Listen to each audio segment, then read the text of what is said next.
নিজের ছোট বোনের বয়ফ্রেন্ডকে টাঙ্কি মারছিস, লজ্জা করছে না তোর? জিমিনের প্রশ্নে দমলো না তে, বরং দাঁত বের করে হেসে বলল, বয়ফ্রেন্ড তখন হয় যখন দুজন দুজনের সাথে একটু সম্পর্কে যায়। সেদিক থেকে তুই একা একা নিজেকে জিয়ন জাঙ্কুকে জিএফ ভাবলে তো আর সত্যি জিএফ হয়ে গেলি না, তাই না? জিমিন কিঞ্চিত মন খারাপ করে বলল, সে যাই হোক, আমি তাকে তোর আগে থেকে পছন্দ করি। সেটা জেনেও তুই তাকে কিভাবে পটাতে চাইছিস? তে জিমিনের কথা জবাব দিল না। তারা দুজনে দাঁড়িয়ে আছে একটা বিশাল সমাবেশের পেছনে। এই বিশাল সমাবেশের আয়োজন করা হয়েছে একজন তরুণ নেতার জন্য, যার নাম জিয়ন জাংকুক। তরুণ এই ছাত্র নেতা সদ্য এমপি হয়েছে। জিয়ন জাংকুক 31 বছরের একজন যুবক। ফর্সা চেহারাতে সবসময় একটা ঝলক খেলে যায়। তে ও জিমিন নিজেদের ঝগড়া বাদ দিয়ে সমাবেশের দিকে এগিয়ে আসলো।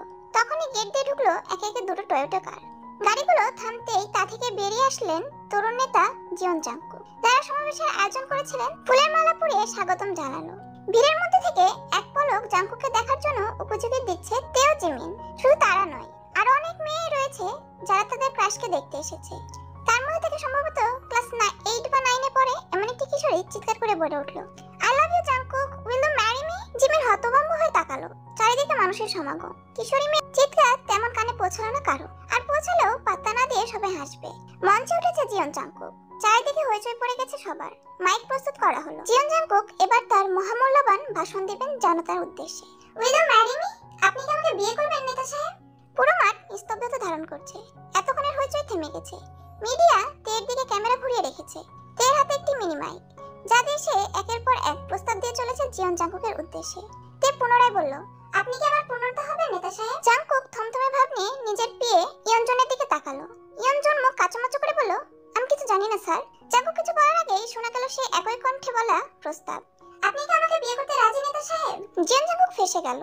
চরিত্রে আজ পর্যন্ত কেউ দাগ লাগাতে পারেনি। প্রথম কোনো মেয়ে দাগ লাগানোর পথে রয়েছে। জাংকুক লম্বা শ্বাস ছেড়ে নিজেকে শান্ত করতে চেষ্টা করলো। এরকম অনেক মেয়ে তাকে পছন্দ করে, কিন্তু কেউ কখনো এই মেয়েটার মতো পদক্ষেপ নেয়নি। মাইক হাতে নিয়ে জাংকুক তের দিকে তাকিয়ে গম্ভীর কণ্ঠে বলল, নাম কি মেয়ে? কিমতে আমতে। আমি আন্তরিকভাবে দুঃখিত, আপনার প্রস্তাব আমার পক্ষে রাখা সম্ভব নয়। চারিদিকে হইচই পড়লো আবারও। তে মন খারাপ করে বলল, কেন সম্ভব নয়? জাংকুক থতমত গলায় বলল, আই এম অলরেডি এনগেজড। সবাই অবাক হলো। জিয়ন জাংকুকের মতো নেতা এনগেজড, অথচ কেউ জানেই না। তে আর কিছু বলার ভাষা খুঁজে পেল না। দৌড়ে বের হয়ে এলো ভরা মাঠের চত্বর থেকে। পিছে পিছে জিমিন দৌড় দিল। একের পর এক ফোন আসে তেও জিমিনের মোবাইলে। দৌড়ানোর এক ফাঁকে জিমিন ফোন রিসিভ করলো। কল দিয়েছে তার বড় বাবা কিম নামজুন আরএম।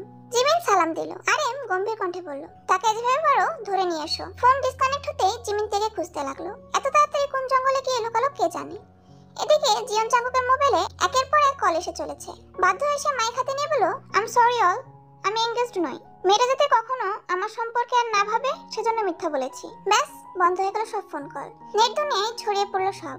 নেতা জিয়ন জাংকুকের জন্য পাগল তেও বাদ পড়লো না। অনেকে ছিছি করছে, অনেকে সাহসের প্রশংসা করছে, কিন্তু তার ধারে না দে। সে নিজের মতো চলতে ব্যস্ত। বাসায় ফিরবে সন্ধ্যার পর। সে জানে আজ তার কপালে শনি আছে। মাথাকে আজ কি করবে কেউ বলতে পারছে না। সন্ধ্যা তখন 6টা। জিমিনকে মেসেজ দিয়ে নিজের স্থান জানিয়ে দিল তে। জিমিনকে দেখে তে হাসলো। জিমিন কাঁধে হাত রেখে বলল, কেন এমন করতে গেলে? অপমানিত হলি তো? তে একগাল হেসে বলল, বাজবাই বা কয়দিন আফসোস নিয়ে মরবো কেন? নিজের মনের ভিতর আফসোস থাকতো যে আমি জিয়ন জাংকুককে কখনো মনের কথা বলতে পারিনি। আজ থেকে সে আফসোস থাকবে না। আমার বলার দরকার ছিল, বলেছি। আগে থেকেই জানতাম এরকম কিছুই হবে। সুচিল। জিমিন দীর্ঘশ্বাস ছাড়লো। এই পাগল মেয়েটিকে নিয়ে সে যে কি করবে? বয়সে তার থেকে 7 বছরের বড়। জিমিনের 20, তের 27। বিয়ে দিতে অনেক চেষ্টা করেছে সবাই, কিন্তু তে বিয়ে করবে না। সে বাবার বিজনেস দেখছে। সন্ধ্যা 7টার দিকে তে বাড়িতে পা রাখলো। দরজা আগে থেকে খুলে রাখা। টিপ টিপ করে পা ফেলে যেই না সে ঢুকলো, অমনি তার পায়ের কাছে এসে পড়লো খুন্তি। 2 পা পিছিয়ে গেল তে।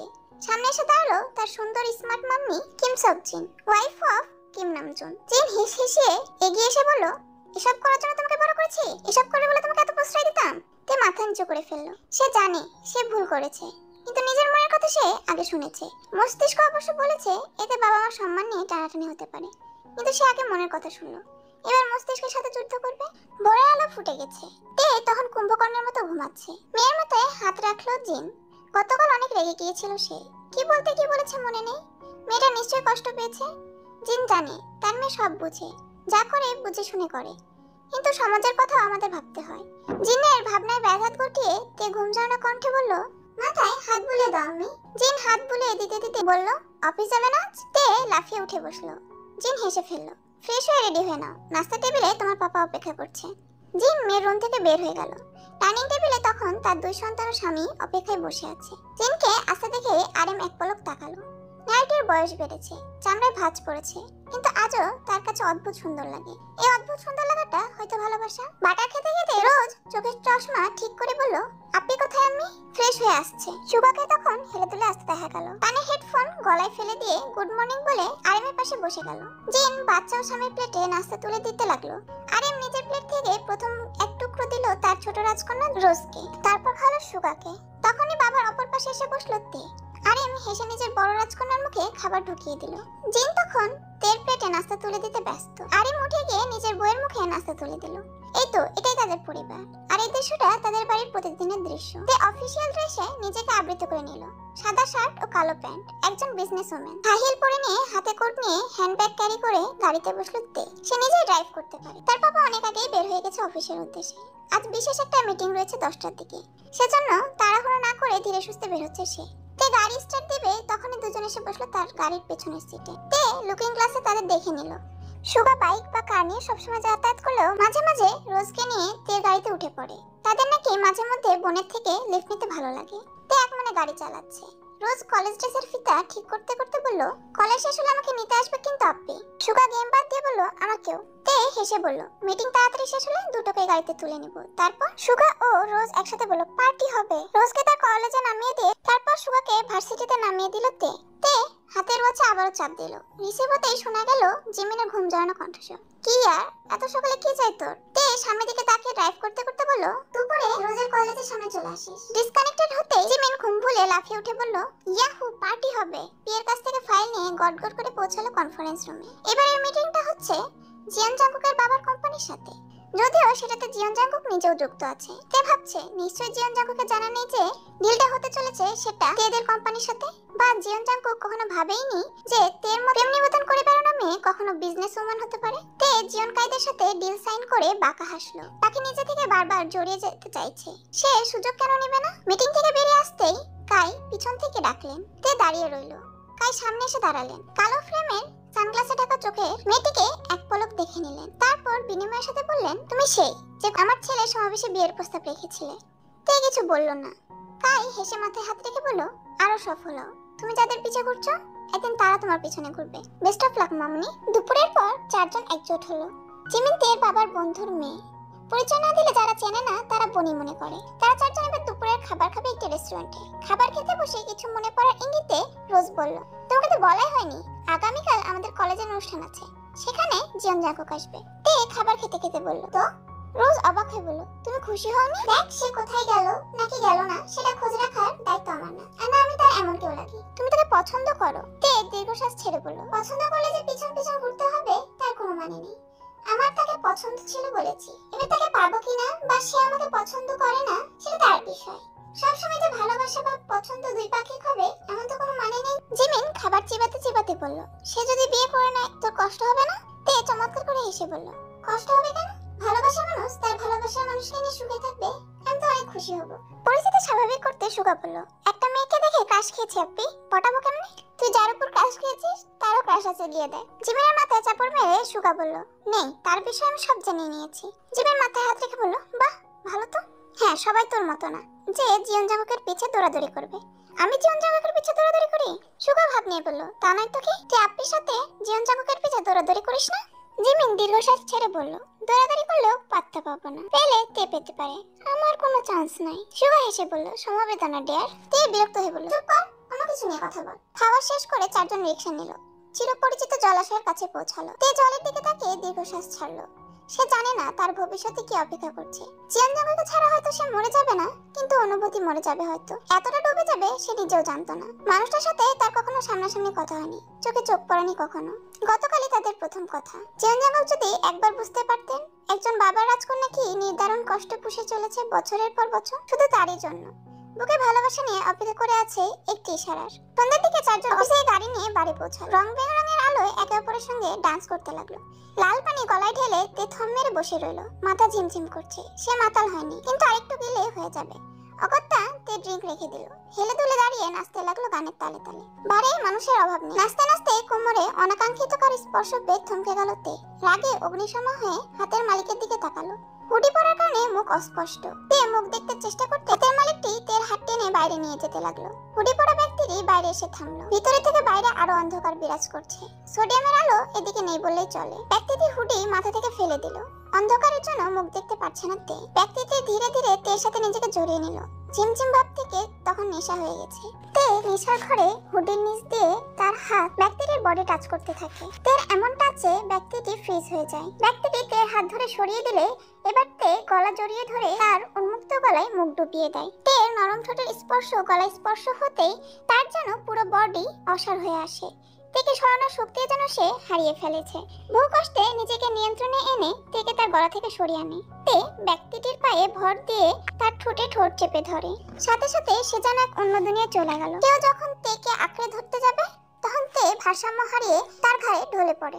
ব্যক্তিটি মুচকি হেসে তাকে বুকে জড়িয়ে নেয়। বুকে জড়িয়ে মাথায় হাত বুলিয়ে দিতে দিতে বলল, এত পাগলামি কবে থেকে এত ভালোবাসলে? তে জবাব দিতে পারলো না। ব্যক্তিটি কপালে দীর্ঘ চুম্বন করলো। কানের কাছে মুখ নিয়ে ফিসফিস করে বলল, আর কখনো ড্রিঙ্ক করবে না, আমি কিন্তু অনেক রাগ করবো।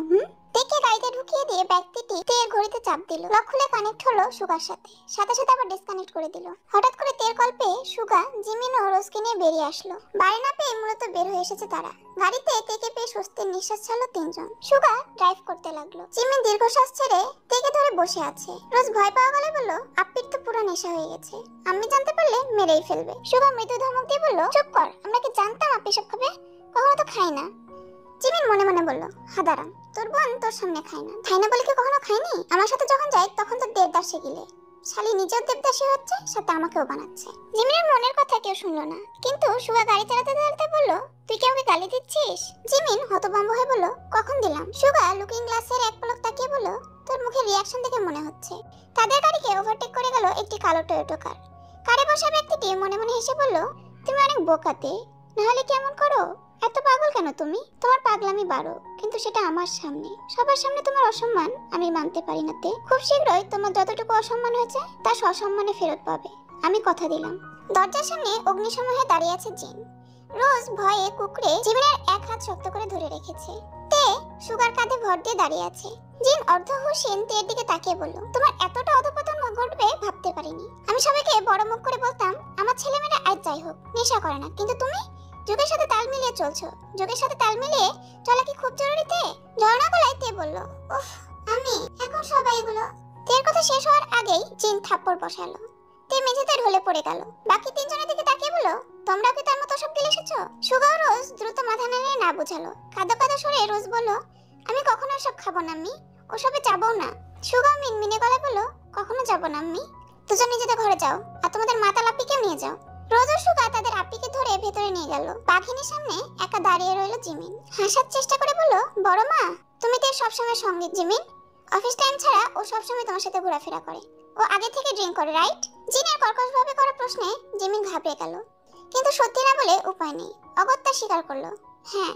জিন দাঁত কিরমিরে বলল, তুমি নিজে ওর সাথে ড্রিঙ্ক করো? জিমিন তড়িঘড়ি করে মাথা নাড়িয়ে বলল, না বড় মা, আমি কখনো করিনি। তাহলে ওর সাথে যেতে কেন? জিমিনের চোখ মুখ শুকিয়ে গেছে। বেচারি ভয়ে কুকড়ে গিয়ে বলল, আমি ওকে সবসময় মানা করতাম, ও ড্রিঙ্ক করতো, তবে অতটা না যতটা করলে নেশা হয়ে যায়। কখনো যদি নেশা হয় তো আমি ম্যানেজ করে নিতাম, এই জন্য আমাকে সবসময় নিজের সঙ্গে রাখতো। জিন হাত তালি দিয়ে বলল, বাহ তালিয়া, কি মহান কাজ করে বেড়াচ্ছ তুমি। জিন গম্ভীর স্বরে বলল, তোমার পার্টনারের রুমে কি ঘুমিয়ে পড়ো, আজ সবার খাওয়া বন্ধ। জিমিন তড়িৎ গতিতে জায়গা ত্যাগ করলো। জিন রাগে গজগজ করতে করতে রুমে ঢুকলো। আরেম তখনও বাসায় ফিরেনি। এই একটা মানুষ ছাড়া তাকে কেউ সামলাতে পারে না। রাত 10টার পর আরেম বাড়িতে আগমন করলো। আজ অনেক ধকল গিয়েছে বেচারার উপরে। ক্লান্ত মুখ দেখে জিন কিছু বলতে পারলো না। মানুষটা জানলে নিশ্চয়ই অনেক কষ্ট পাবে। রাতে খাবার টেবিলে ছেলে মেয়েদেরকে না দেখতে পেয়ে অবাক হলো আরেম। প্লেট সামনে নিয়ে অপেক্ষা করলো, কিন্তু না, তার সন্তানেরা আজ খাবার টেবিলের ছায়াও মারালো না। জিন পরিস্থিতি বিবেচনা করে বলল, ওরা বাইরে থেকে ঘুরে ফিরে খেয়ে এসেছে, আপনি খেয়ে নিন। তুমি খেয়েছো? না। অগত্যা আরেম প্লেটে বেশি করে ভাত নিল। চেয়ার টেনে জিনকে বসিয়ে দিয়ে খাইয়ে দিতে লাগলো। দুপুরে রৌদ্রোজ্জ্বল দিনে আরেমের হাত ধরে প্রবেশ করলো জিন। পিছনে তে, সুগা ও জিমিন কথা বলতে বলতে আসছে। রোজ সকালে কলেজে এসেছে, তাকে আপাতত দেখা যাচ্ছে না আশেপাশে। জিনের দিকে তাকিয়ে হাসলো আরেম। জিন ভ্রু কুঁচকে বলল, হাসছেন কেন? আরেম কানে ফিসফিস করে বলল, এই বয়সে এসে ছেলে মেয়েদের বয়সী বাচ্চাদের পটাতে এমন সেজে এসেছো নাকি? আমি তো বারবার কাত হচ্ছি। জিন বাহুতে ঘুষি মেরে বলল, ফাজিল। আরেম হেসে সামনে পা বাড়ালো। তখনই রোজকে দৌড়ে আসতে দেখা গেল একজাক বন্ধুদের সাথে। আরেমকে সব মেয়েরা ঘিরে ধরলো। বলা বাহুল্য তার তার মেয়ের বান্ধবীরা আজ প্রথম আরিমকে দেখছে। রোজ সকলের দিকে তাকিয়ে বলল, এটা আমার তোর ভাই। রোজ হতভম্ব হয়ে জিভ কাটলো। পুনরায় আরেকজন বলল, তোর এমন হট ইয়াং ভাই আছে বলিসনি তো। জিমিন মুখ টিপে হেসে বলল, বললে কি করতেন। মেয়েটি নিজের কালার করা চুলগুলো পিছনে ঠেলে দিয়ে বলল, একটা চান্স নিতাম আর কি। জিন রেগে তাতে তার চেপে জিজ্ঞেস করে, আপনি কি জানেন আমি তার কি হই? মেয়েটি তার জবাবে বলে, কি হবেন, হয়তো বন্ধু বা বোন। জিন মারাত্মক রেগে আরেমের দিকে তাকিয়ে জিমিনকে নিয়ে ওখান থেকে চলে যায়। আরেমও অসহায় চোখে সবার দিকে তাকিয়ে জিনের পিছন পিছন চলে যায়। তখন মেয়েটি ভ্রুকুচকে জিজ্ঞেস করে, উনি রেগে গেলেন কেন? তখন তে তার উত্তরে বলে, কারণ মেয়েটি হ্যান্ডসাম বয়টার ওয়াইফ। মেয়েটা অবাক হয়, আরো অবাক হয় যখন রোজ বলে, তুই আমার পাপার দিকে নজর দিলি।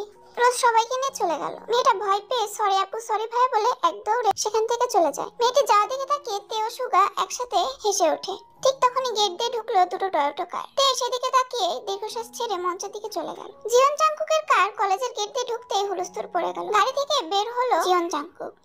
সব নেতার মতো মুজিব কোটে নয়, কালো শার্ট ডেমিন প্যান্ট পরনে, হাতে কালো কোট ক্যারি করে, চোখে রোদ চশমা পরে গটগট পায়ে হেঁটে আসছে সে। জিয়ন জাংকুক মঞ্চের সামনের চেয়ারের মধ্যে একটিতে বসলেন। সাইডে আরো কলেজের স্যার ম্যামরা। প্রিন্সিপাল স্যারের কারণে স্যারের ফিসফিস করে বলেন, কি যুগ আসলো, আগে নেতারা মুজিব কোট পরে চলাফেরা করতো আর এখন। প্রিন্সিপাল গম্ভীর কণ্ঠে বললেন, আগের যুগ আর নেই, এখন সবকিছু পাল্টেছে। অনুষ্ঠান শুরু হলো। একে একে সবাই নিজেদের পারফরমেন্স শেষ করলো। জিমিন সুগা সবাইকে দেখা গেল, তেকে দেখা যাচ্ছে না। তাকে রোজ জরুরি দরকার নিয়ে গেছে। এভাবে কিছু পারফরমেন্সের পর রোজকে ডাকা হয়। 2 মিনিট পেরিয়ে যাওয়ার পরও যখন রোজ গান গাইলো না, তখন আবার ফিসফিস করা শুরু হলো। রোজ বারবার চারিদিকে তাকাচ্ছে। উপস্থাপিকা ম্যাম মাইক হাতে নিয়ে জিজ্ঞেস করলো, এনি প্রবলেম? হ্যাঁ ম্যাম, আপিকে ছাড়া গান গাইতে পারবো না, কারণ আপি ভায়োলিন বাজাবে। ঠিক তখনই দেখা গেল তেকে ভায়োলিন হাতে নিয়ে মঞ্চের উপরে উঠে এসেছে সে। মুহূর্তের মধ্যে সবার নজর কেড়ে নিল তে। কেউ একবার জাংকুকের দিকে তাকাচ্ছে তো কেউ তের দিকে। সবার মনে একটাই প্রশ্ন, দুদিন আগে যে দুজনকে নিয়ে সোশ্যাল মিডিয়ায় ঝড় উঠলো, সেই দুজনই আজ সামনাসামনি, কিন্তু কত নির্লিপ্ত। আরেমা জিন অল দ্য বেস্ট জানালো। তে মঞ্চের পেছনে চলে গেল। সেখান থেকে ভেসে আসতে লাগলো ভায়োলিনের সুমধুর সুর। তার তালে তালে গান গাইতে লাগলো রোজ। গান শেষ হতেই তে মঞ্চে উঠে আসলো। জাংকুকের সাথে চোখাচোখি হতেই দেখতে পেল নেতা সাহেবের ঠোঁটের কোণে উকি দিচ্ছে এক ঝলক হাসি, যা নিমিষে মিলিয়ে গেল। তে মঞ্চ থেকে নেমে গেল। স্যার ম্যামরা রোজের গানের প্রশংসা করলেন, সাথে তের অসম্ভব সুন্দর ভায়োলিন বাজানোরও। আরেমকে মেসেজ দিয়ে গাড়ি নিয়ে বের হয়ে গেল তে। তার প্রচুর হাসফাস লাগছে। জাংকুকে চোখের সামনে থেকে সবকিছু এলোমেলো হয়ে গেছে। যার সামনে কখনো পড়তে চায় না, তার সামনে তাকে পড়তে হচ্ছে বারবার। এখন নিয়তি। রোজের গান শেষ হতে বক্তব্য রাখলেন জিয়ন জাংকুক। ছাত্রছাত্রীদের উদ্দেশ্যে কিছু কথা বলে সংক্ষিপ্তভাবে বক্তব্য শেষ করলেন তিনি। তার বক্তব্যের পরে অনুষ্ঠান শেষ। মোড়ে তের গাড়ি দাঁড় করানো। জিয়ন জাংকুকের টয়োটা গাড়ি তার গাড়িকে অতিক্রম করে গেল। তে স্পষ্ট দেখতে পেল গাড়ির কাছ নামিয়ে জিয়ন জাংকুক তার দিকে তাকিয়ে বাঁকা হেসে চলে গেল। এসব কিসের ইঙ্গিত বুঝতে পারে না তে। শুধু সে জানে জিয়ন জাংকুক আর যাই হোক তাকে অন্তত পছন্দ করবে না। যেখানে অল্প বয়সী সদ্য যৌবনে পা দেওয়া মেয়েরা তার জন্য পাগল, সেখানে তার মতো 27 বছরের তরুণীর চান্স পাওয়া তো বড়ই দুষ্কর। জিয়নকার সাথে যে ডিল করেছিল সেটার জন্য পুনরায় মিটিং করতে হচ্ছে। মিটিংয়ে জিয়নকার সাথে জিয়ন জাংকুক উপস্থিত থাকবে। তারা বাপ ছেলে ইতিমধ্যে মিটিং রুমে এসে উপস্থিত হয়েছে। আরেম ব্যস্ত পায়ে এসে মিটিং রুমে প্রবেশ করলো। এখন অপেক্ষা তের জন্য। জাংকুক হাত ঘড়িতে সময় দেখলো। মিটিং শুরু হবে পুরো 10টার দিকে। এখন বাজে 9:58, অর্থাৎ আর 2 মিনিট বাকি। ঠিক 10টার সময় তে গটগট করে মিটিং রুমে প্রবেশ করলো। মিটিং শুরু করলো আরেম। আরেম নিজের প্রজেক্ট দেখালো। তারপর জিয়নকাই নিজের প্রজেক্ট দেখালেন। জাংকুক নিজের মতামত বলল। সবশেষে আরেম তাকালো তের দিকে, কিন্তু তে নির্লিপ্ত। আরেম মেয়ের দিকে তাকিয়ে বলল, কিছু বলার নেই আপনার মিস্টার? তে হাত ঘড়ির দিকে তাকালো। সবার দিকে এক নজর তাকিয়ে বলল, 10:30 বাজতে আরো 5 মিনিট বাকি। তারপরে আমি আমার প্রেজেন্ট সহ সব প্ল্যান বলবো। আপনারা প্লিজ অপেক্ষা করুন। ঠিক 10:30টার সময় মিটিং রুমে প্রবেশ করলো তে গ্রুপ অফ ইন্ডাস্ট্রির সিইও কিম সক-জিন। সবাই দাঁড়িয়ে গেল। আরেম বুকে হাত চেপে ধরলো। তার সুন্দরী বউ আজ মিটিং এ উপস্থিত হবে, অথচ সে নিজেই জানতো না। তে এগিয়ে গিয়ে জিনের হাত ধরলো। মেয়ের হাত ধরে জিন সিইওর চেয়ারে বসলো। তে সবার দৃষ্টি আকর্ষণ করে বলল, she is my company CEO Kim Seokjin, my one and only আম্মি। মিটিং শেষ করে সবাই কনফারেন্স রুম থেকে বের হয়ে এলো। জিয়ন জাংকুক জিনের সাথে হেসে হেসে কথা বলে চলেছে। একটু দূরত্ব থেকে দাঁড়িয়ে দেখছে তারা বাবা মেয়ে। তে মনে মনে বলল, আসার মতো এই মেয়ে তো আমার মায়ের প্রতি ক্রাশ খায়নি তো? আরেম মনে মনে বললেন, একটু দেখছি মেয়ে পটানোর আগে মেয়ের মাকে পটিয়ে নিচ্ছে। জিয়ন কাই এসে আরেমের সাথে হাত মেলালেন। বিদায় নিয়ে তাকে বেরিয়ে যেতে দেখা গেল। জাংকুক বিদায় নিয়ে বাবার পিছু পিছু চলে গেল। বাবা মেয়ের দিকে তাকিয়ে বলল, ভীষণ ভালো ছেলে, তোমার চয়েস একদমই বাজে নয় তে, পটাতে পারলে পটিয়ে নাও।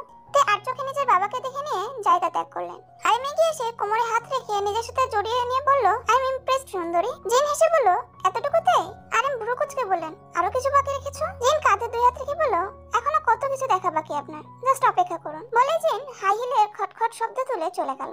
গভীর রাত, চোখে ঘুমে ছিটা ফিটাও নেই তের। ল্যাপটপে হাতের আঙ্গুল দ্বারা করে চলেছে কাজ। ঠিক তখনই তার মুঠোফোন বেজে উঠল বিকট শব্দে। কাজে ব্যাঘাত ঘটায় তের ভ্রু আপনা আপনি কুঁচকে গেল। দ্বিতীয়বারের মতো আবারও মুঠোফোন বেজে উঠতেই রিসিভ করলো সে। আন্নার নাম্বার দেখে তে সালাম দিল। উপাস থেকে পুরুষালী রুক্ষ গলা শোনা গেল।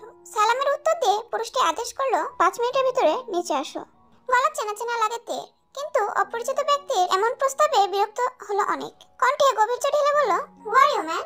উপাস থেকে বলল, সেটা দেখার জন্য হলেও নিচে আসো। অগত্যা তে মুঠোফোন কানে চেপে ধরে নিজের রুম থেকে বেরিয়ে এলো।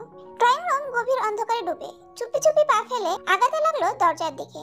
দরজায় হাত রাখতেই জ্বলে উঠলো সব বাতি। পুরো ড্রয়িং রুম আলোকিত হলো মুহূর্তের মধ্যে। তের কানে ভেসে এলো একাধিক মানুষের একসাথে বলা হ্যাপি বার্থডে তে। কান থেকে মুঠোফোন নামিয়ে অবাক চোখে পিছু ফিরে তাকালো তে।